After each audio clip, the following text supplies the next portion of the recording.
todos. Igualmente.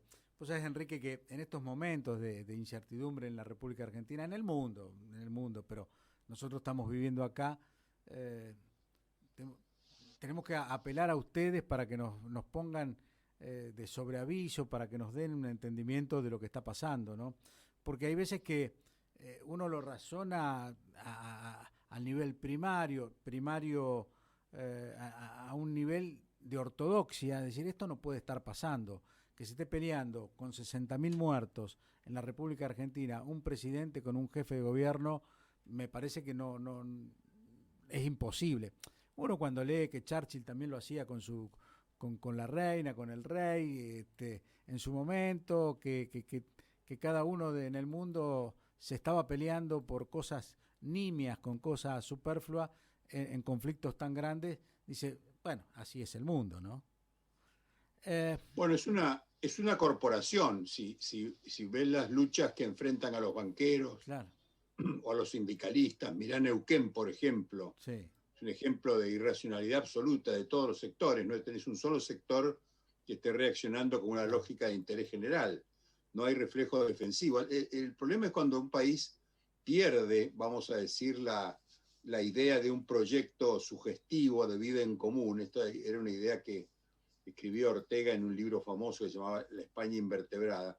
Cuando un país pierde el proyecto común o la imagen o la sensación de estar en un proyecto común, entonces las partes crecen, exacerban sus enfrentamientos, claro, magnifican sus posiciones e intentan en ese río revuelto obtener ganancias porque sí, piensan que las cosas van a pasar, que es una pesadilla, que cuando termine la pesadilla todo volverá a ser como era, y en ese momento lo que ganemos hoy lo podremos capitalizar entonces. Entonces me parece que este fenómeno, que es un fenómeno casi te diría de física social, ¿no? sí, Nos aqueja particularmente, ¿por qué? Porque vivimos en una época donde al no haber ideas generales, al no haber partidos políticos, quiere decir que no hay responsabilidades corto, medio y largo plazo, donde no hay capacidad de la política para comprometer, ni para prometer, ni para exigir sacrificios eh, actuales en nombre de sí, beneficios futuros, todo esto se pone más complicado y más grave. Yo no soy tan pesimista porque veo que todo esto ocurre en sociedades que están muy advertidas, están muy informadas, están muy escarmentadas por sí, otro lado, no comen vidrio, y tienen la defensa que le dan estas situaciones cotidianas como es la que produce los medios. Si vos mirás este diálogo que tenemos hoy nosotros, nadie lo ha podido improvisar, no hemos hablado antes sí, de qué sí, vamos a hacer, es espontáneo y entonces la sí, gente conecta con ciertas dimensiones de espontaneidad donde se generan ideas, se plantean discursos, debates, y esto me parece que es una esperanza. En otros tiempos eso no existía y la gente estaba absolutamente encadenada, vamos a decir, a una noria que lo iba haciendo girar alrededor siempre de las mismas cosas. Hoy creo que el proceso general es un proceso de superar esto, me parece. Yo soy bastante optimista por la fuerza que tiene la demanda. Es sí. una revolución desde la demanda y eso me parece que es importante. Que haya elecciones este año en esta olla a presión que es la Argentina, ¿ayuda o perjudica? No, ayuda, ayuda. Las elecciones pasan en limpio muchas cosas. Fíjate vos que en el año 2019, Mm, en toda América Latina, hubo verdaderas catástrofes sociales. Hubo, pensá, Santiago de Chile, sí, Caracas, las ciudades brasileñas, el Perú, Bolivia, cayeron gobiernos, hubo impeachment, hubo una efervescencia social que se llevó puesto casi el sistema.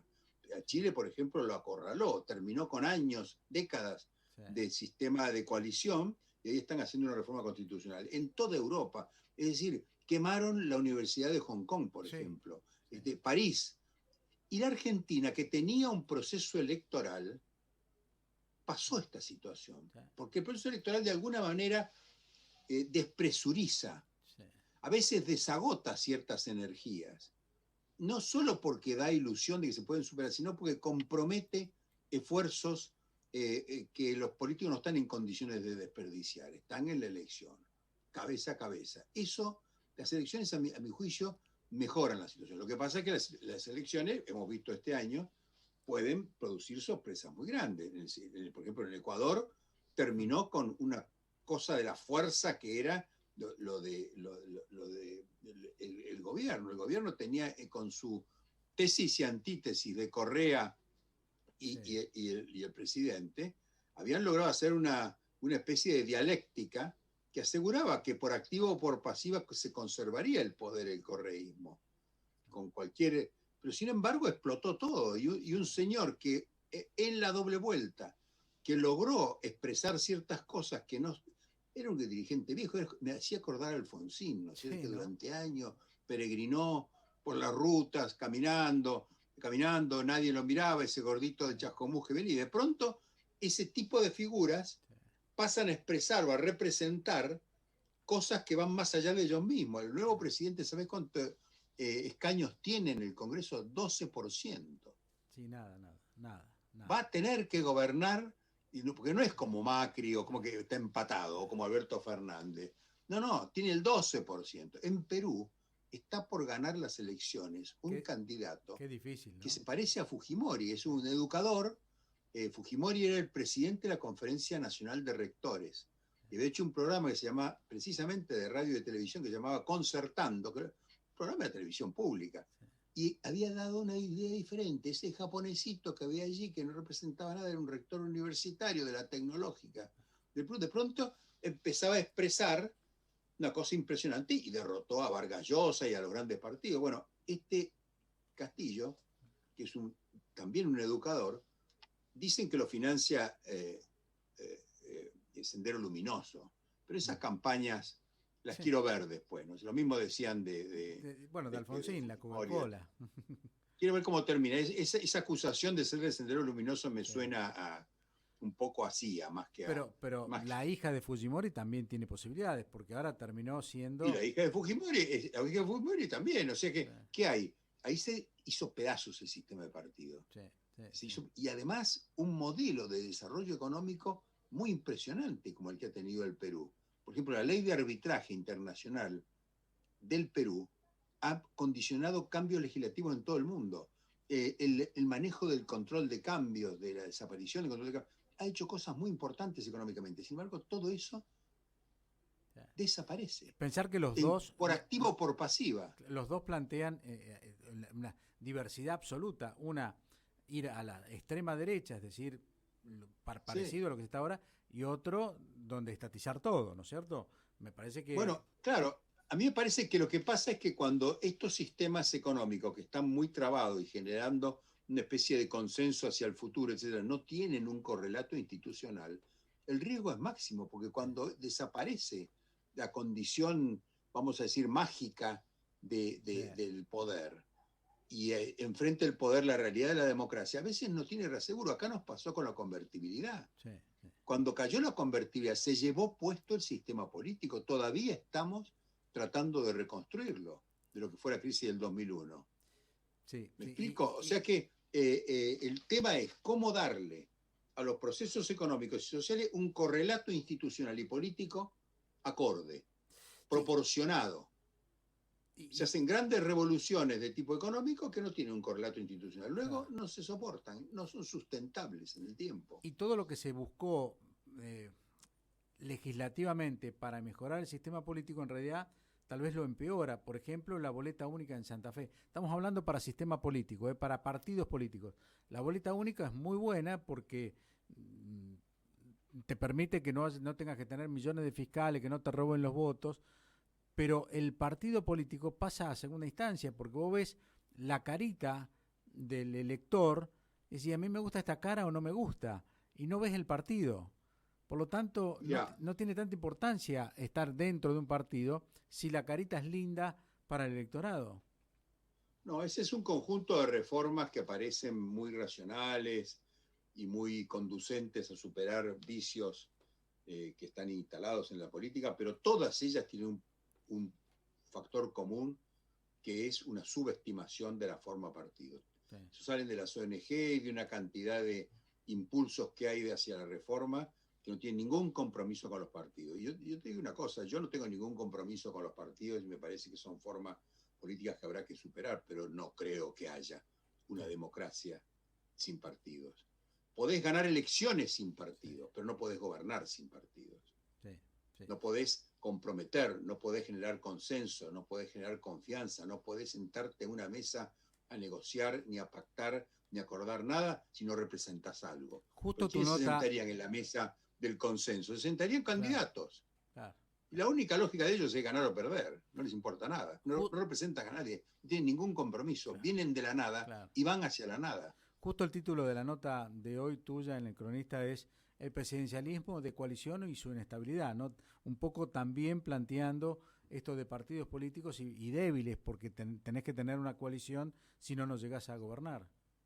Mira, yo he escuchado a algunos presidentes, porque por mi oficio a veces Sí, converso con los presidentes, pero recuerdo una cosa, eso lo decía Alfonsín, lo decía, se pueden ganar elecciones sin partido. Es más, a veces la única manera de sí, ganarlos es sin partido.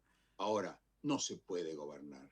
Desde el minuto uno, si no hay fuerzas políticas representativas, con densidad social, que se sí, puedan sentar y comprometer cosas. ¿Quiénes se sientan allí? ¿A quién representan esos candidatos?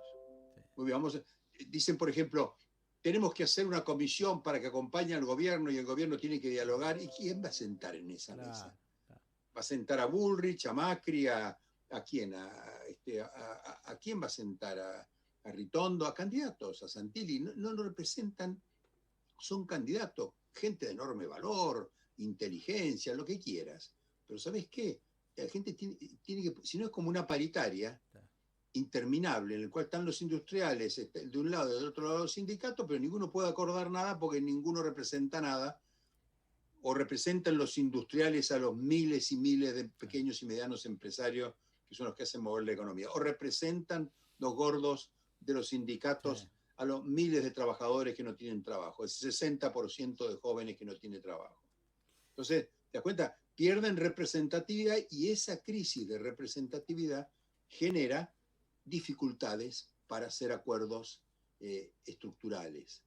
Porque al no representar nadie a nada y a nadie, realmente son palabras, es zaraza, por eso, son luces de circo, por son eso tan bueno las artificios. elecciones intermedias, ¿no? Porque emparejan los niveles de representatividad dentro de los congresos que te sirven para gobernar. Pero por supuesto, por ejemplo, en Mendoza se está haciendo una reforma constitucional, se va a votar en la elección convencional constituyente, y se parte de eliminar las elecciones intermedias. Que la elección intermedia le molesta al que gobierna. Sí, claro. Claro, hacen la reforma de que gobierna. Le molesta esto de andar siempre en elecciones. La gente no quiere elecciones. ¿Entendés? La única manera que tiene el sistema político de respirar Sí, y de oxigenarse y de cobrarle la factura, vamos a decir lo que se llama la accountability, la rendición de cuentas, son las elecciones. sí. Que son imperfectas, que son mafiosas, que Bueno. están llenas de instrumentos que da vergüenza, convengamos que sí. Pero ¿sabes qué? Eso se reforma desde la democracia, me parece, desde Claro. el sistema. Este es un barco que lo tenemos que reparar mientras que navegamos. ¿Por qué?